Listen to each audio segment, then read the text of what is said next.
yesterday. Ooh, 'cause we're worlds apart, but just the same. Step up and watch it break down. You really want it? Wanna make a scene? Show me what you mean. Let's get it started. Let me see what you got. Can you pick it up a notch? Don't think you got it. Can't handle the pressure yet. Oh, stop talking about it. Gotta make this count. Let's go. Are you ready? Are you ready for me? Are you ready? Are you ready? Are you ready to say?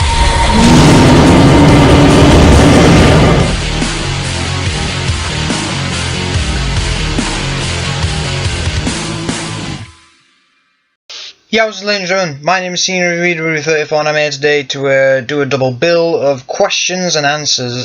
Basically what I mean by this is I'm gonna talk about questions that really need to be answered, like mainly in Jurassic World, and then we're gonna do some questions for people who generally don't know much about dinosaurs and would have some strange or otherwise common questions. So yeah, let's get right into it. So we're going to start off with the Jurassic World questions first, in which my eyes are probably the most important, and why I think these probably happened. So first of all, one question for people would be, why did the Velociraptors turn on Owen in the film? Now, basically, in the film, it's stated that the Indominus Rex has raptor DNA, and if you're a smaller carnivore and you come across a larger carnivore, which you know is part of your species or part of your genus, you would probably submit to that. It's instinctual. You would not allow yourself to get in danger if you attack or if you intimidate another animal. Pride is not something for a dinosaur. They will sacrifice everything without hesitating, these dinosaurs sometimes, unless they have young or they have food. They will try and put up a fight. But the raptors, they came across the Indominus Rex, they saw it as a larger alpha, and they gave in, and they gave the Indominus Rex as alpha. Second of all, what is the Indominus Rex made up of? Now, the Indominus Rex is made up of several different dinosaurs. From what I gather, it's part Tyrannosaurus Rex, Velociraptor, Cuttlefish, Snake, Tree Frog, Carnotaurus, Rugops, Giganotosaurus, there was another one I keep forgetting, Majungasaurus, Therizinosaurus, and there's also some classified DNA, or it's otherwise known as unidentifiable DNA. So yeah, and where can you see this? Well, obviously the large carnivores like Giganotosaurus, T-Rex, and maybe even Carnotaurus and all that, you can see the size and the shape of the skull. Indominus Rex seems to have a cross between a Giganotosaurus and an Abelisaurus kind of shaped skull. It's quite stubby a bit, but it's also lengthy.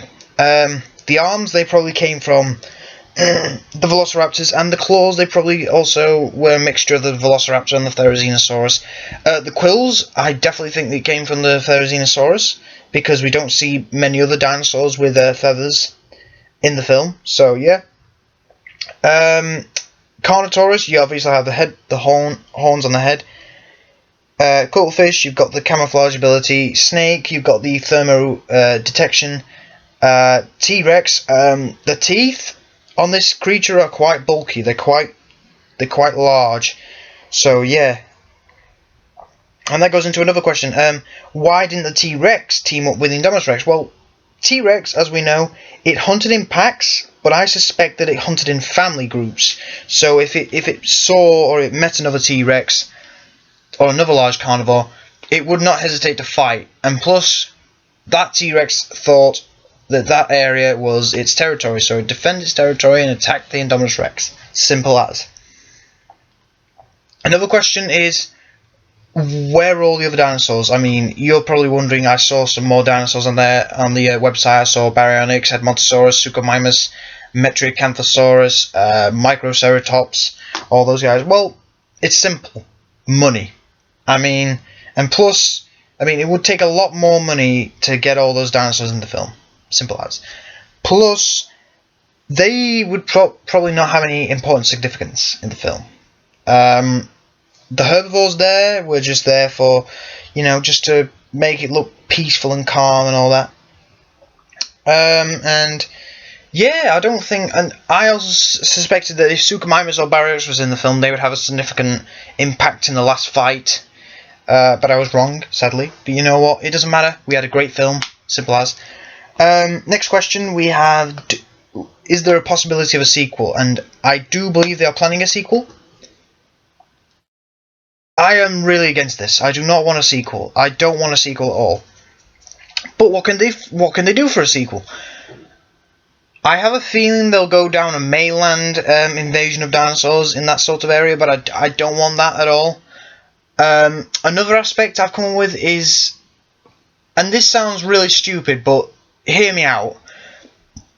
So basically, my idea is they let the dinosaurs all onto on the island and all that, but however, they multiply and they diverge and all that. The biodiversity of the island just explodes, and there's still research going on by InGen, but it's by the non-corrupt areas, like they're just surveying the animals, looking at the animals, studying their behaviours and all that. And then, like they tranquilize, let's say, I don't know, the T-Rex or like an Edmontosaurus or a Triceratops, and they experiment on it. What I mean to say, they take some blood samples and all that. They experiment on the blood samples, and then they find out that maybe the dinosaur DNA has cancer healing abilities. Now that would be really cool, but then it turns out that the dinosaurs, let's say they find a half-eaten dinosaur, and it turns out that this dinosaur has proteins in it that can help cure cancer. But however, they pretty much need certain cells and certain cells from the body part, like stem cells. But this dinosaur is very rare, and they have to find it. It's just a race to find it. And I think that would be a good film. It sounds really, really stupid, but it could be an idea. So yeah, I don't want a sequel, but what can they do for a sequel? That's one idea I've got. Another question is, what happens to Henry Wu, the scientist? Well, he got off island, but what's he doing now? I believe he is studying and manipulating dinosaur DNA for InGen for military purposes. I believe that he's gone off at InGen's radar, and maybe corruption within InGen has caused him to go into hiding and do his experiments and studies in hiding, basically. So yeah, that's what wraps up the I don't know what I'm saying now. In Jurassic World questions. Now we're going to get into the general dinosaur questions. So the first question for the people who don't know much about dinosaurs is, were dinosaurs feathered? Yes, except for certain groups of dinosaurs. Now I'm excluding the sauropods, which were the long-necked dinosaurs, and maybe a few hadrosaurs, which are the duck-billed dinosaurs, the plant-eating dinosaurs with duck-like faces. And basically the reason I say why is because large animals like that probably had issues with giving off heat, so therefore feathers wouldn't give them a really good advantage. It trapped more heat, therefore overheating the animal. So that's why they didn't really evolve with feathers. Maybe in the early days of their evolution they may have had feathers, but then maybe have evolved to lose them feathers, or maybe they even had quills. Maybe had quill-like feathers. We don't know. Theropods, which are the carnivores, definitely I think all of them had feathers. All of them. Whether they had a lot or a little bit, or maybe had some on their head, had some on their arms, had some on legs, tail, I don't know, belly, face, back, you name it. They probably had different feathers everywhere. But Triceratops like dinosaurs, they probably had quill-like feathers on their backs. There are some people who suggest that they may have had them on their frills. I don't agree with that. No. And yeah, I'd say that those kind of dinosaurs Well, those strict dinosaurs had feathers like that, but they wouldn't have had mad feathers like bird feathers today. They would have probably had quills and maybe just some simple feathers and proto feathers and all that. Velociraptors and raptors all had feathers. Definitely, all of them had feathers. So yeah, you can imagine that a lot of dinosaurs were in fact birds, and birds are technically dinosaurs. Next question is, were dinosaurs warm-blooded or cold-blooded? It is widely accepted, very, very widely accepted, that dinosaurs were not cold-blooded, but in fact, they were either warm-blooded or they were in between. And basically, what I mean by this is maybe some of them may have been more cold-blooded than warm-blooded, or maybe some of them may have been more warm-blooded than cold-blooded. But generally, a lot of people will say yes, dinosaurs were warm-blooded, not cold-blooded. Why do you say this? You're thinking. It's because warm-blooded animals, they get larger and they're able to adapt more. They're able to do things a lot quicker, and plus you would imagine these animals up and moving. You wouldn't imagine them being all sluggish. That's not what they evolved into. Plus, birds, which are the only living remnants of the dinosaurs today, which are basically, technically dinosaurs, avian dinosaurs, they are active. They are very active creatures, so therefore it would suggest that a lot of dinosaurs would have been active. Maybe some dinosaurs might not have been active, like as much as other dinosaurs. What I mean by this is not they had to wait for the sun to warm them up, but more on they wouldn't really move large distances or long distances because maybe they had food sources coming to them, or like predators, or maybe they just didn't need to move very far to get food sources like sauropods. You would have had some sauropods browsing on the ground, and maybe some of the brachiosaurids browsing in the trees, or maybe Edmontosauruses and all that were just grazing from the ground and all that.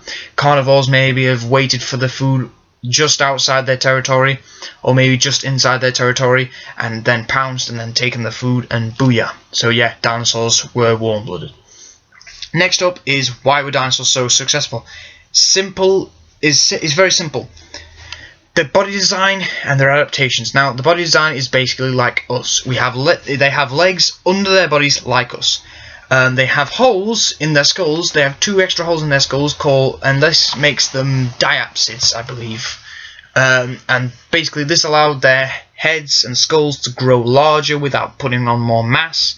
Their bones were hollow, so therefore it could allow them to move around more and grow more.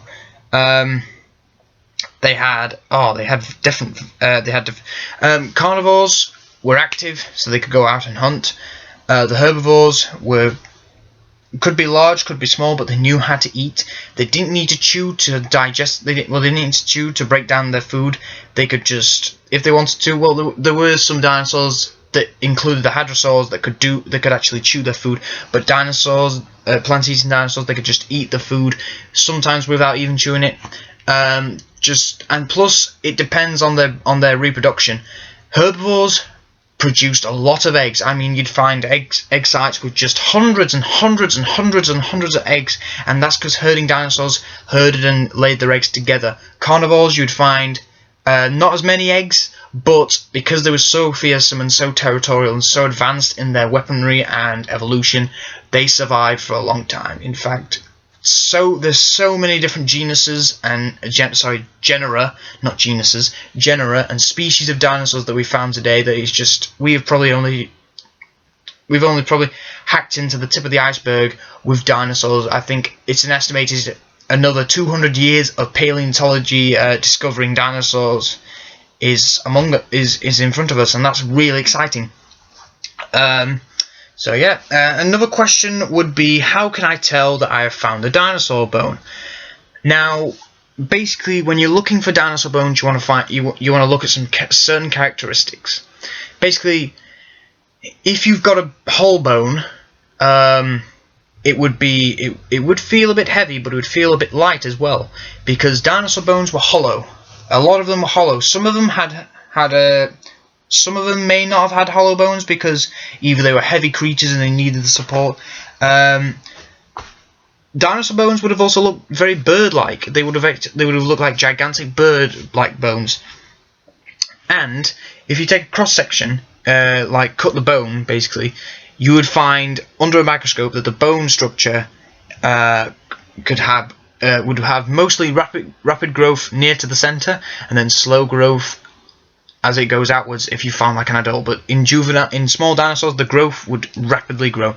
So yeah, hope you've enjoyed, and basically I hope that you've learned something. I hope that you have great opinions. Please do comment down in the comment section below. Tell me if you've learned anything new. Tell me if you agree with my Jurassic World answers and questions. Tell me if you don't. If you don't, then I'd like to hear your questions. Hope you've enjoyed, and I shall see you later. Bye bye.